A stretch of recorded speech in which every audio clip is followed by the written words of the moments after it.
একটি বিষয় আপনার কাছে জানতে চাইছি, সেটি হচ্ছে যে কোনো কোনো ব্যক্তিবর্গ এমন রয়েছেন যারা মোটিভেশনাল স্পিচ দিতে গিয়ে মানুষকে ক্ষমা না করার ব্যাপারে তারা উৎসাহিত করে থাকেন, প্রতিশোধ পরায়ণ হওয়ার ব্যাপারে উৎসাহিত করে থাকেন। এই বিষয়টি কি আপনি কখনো মোটিভেশনাল স্পিচ বলে মনে করেন, বা এটি কি আসলে কোনো মানবিক গুণাবলী হতে পারে? না, ইসলাম আমাদেরকে সবসময় বলে মানুষকে ক্ষমা করার মতো উদার দৃষ্টিভঙ্গি লালন করতে। কারোর প্রতি যদি আপনি প্রতিশোধ স্পৃহা রাখেন, বা কেউ আপনার প্রতি অবিচার করেছেন, আপনার দুঃসময়ে জুলুম করেছেন, সেজন্য আপনি যদি তার প্রতি ক্ষুব্ধ হন এবং ক্ষোভটাকে আপনার অন্তরে জিয়ে রাখেন, তাহলে অশান্তি বা কষ্টটা কার হবে? যার প্রতি আপনি ক্ষুব্ধ হলেন তার অশান্তি বা কষ্ট হওয়ার কথা নয়। যে ক্ষোভের জ্বালা, কষ্ট, এটা কিন্তু আপনি বুকে বয়ে বেড়াচ্ছেন, আপনারই কষ্ট হবে। অতএব অন্যকে ক্ষমা করে দিলে আপনারই বরং উপকার হবে, আপনি বরং নির্ভর হবেন, আপনি বরং প্রশান্তি লাভ করতে পারবেন।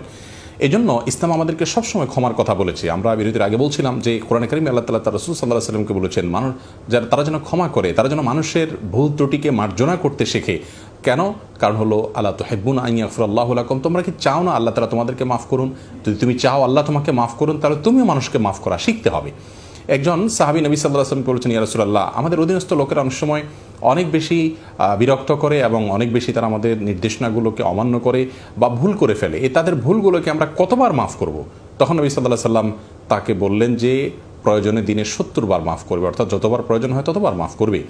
কোরআনে কারিমে একটি আয়াত আমরা শুরুতে পড়ছিলাম, যারা রাগ সংবরণ করে তাদের প্রশংসা আল্লাহ তাআলা কোরআনে কারিমে করেছেন। এই আয়াতের তাফসিরে বিভিন্ন মুফাসসিরগণ লিখেছেন যে আলী ইবনুল হুসাইন রাদিয়াল্লাহু তাআলা আনহু একবার ওযু করছিলেন, তার কাজের লোক পানি ঢেলে দিচ্ছিলেন, তখন হাত থেকে ভুলে বদনাটা পড়ে গিয়ে তিনি ব্যথা পেয়েছিলেন প্রচণ্ড রকমের। তিনি কিছুটা ক্ষুব্ধ হচ্ছিলেন, তখন সেই কাজের লোক তাকে আয়াত শোনালেন যে আল্লাহ তাআলা প্রশংসা করেছেন যারা রাগ সংবরণ করেন তাদের। তখন তিনি সাথে সাথে রাগ সংবরণ করলেন। এরপর আয়াতের পরের অংশ শোনালেন, ওয়াল আফিনা আন নাস, যারা মানুষকে ক্ষমা করে তাদেরও আল্লাহ প্রশংসা করেছেন। তখন তিনি বললেন তোমাকে আমি ক্ষমা করে দিলাম।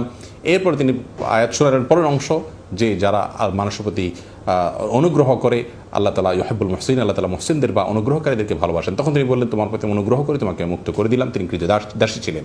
তো এই যে একটা ব্যাপার, এখান থেকে স্পষ্ট আমরা জানতে পারি যে আসলে ক্ষমা এই গুণটির মাধ্যমে আমরা নিজেরা প্রশান্তি অর্জন করব। ইউসুফ আলাইহিস সালামকে দেখবেন আপনি, তার ভাইরা তাকে কূপে ফেলে দিয়েছিলেন ছোটবেলায় শত্রুতা করে, তিনি কিন্তু তাদেরকে ক্ষমা করে দিয়েছিলেন এবং এর মাধ্যমে তিনি লাভবান হয়েছিলেন। তারাও প্রায়শ্চিত্ত করে শুধরানোর সুযোগ পেয়েছে।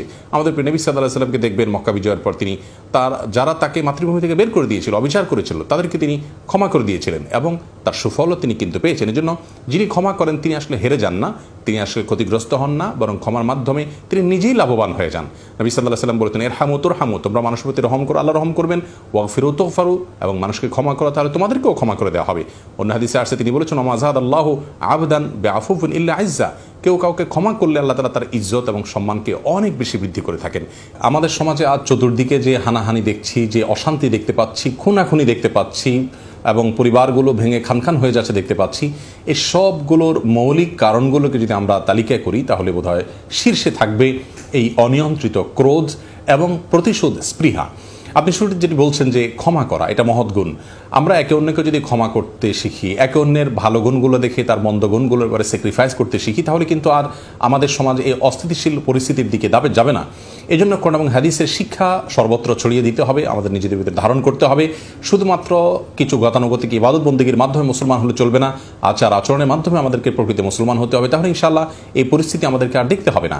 রাসূল আকরাম সাল্লাল্লাহু আলাইহি ওয়াসাল্লামকে আল্লাহ রাব্বুল আলামিন নির্দেশ করেছেন যে খুযিল আফওয়া ওয়া'মুর বিল উরফ, আপনি ক্ষমাকে গ্রহণ করবেন সবসময় এবং ভালো কাজের নির্দেশ করবেন।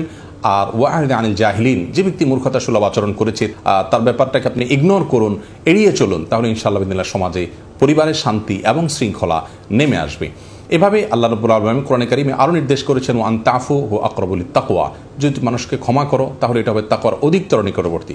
তিনি আরও বলেছেন, ওয়াল ইয়াফু ওয়াল ইয়াসফাহু, মানুষ যেন ক্ষমা করে, নিজেদের পারস্পরিক যে ভুল ত্রুটি হয়ে থাকে সেগুলোকে যেন ক্ষমা সুন্দর দৃষ্টি দেখে। এজন্য ক্ষোভ নয়, ক্ষমা করতে শিখতে হবে। সেই শিক্ষাটা ইসলাম আমাদেরকে দিয়েছে।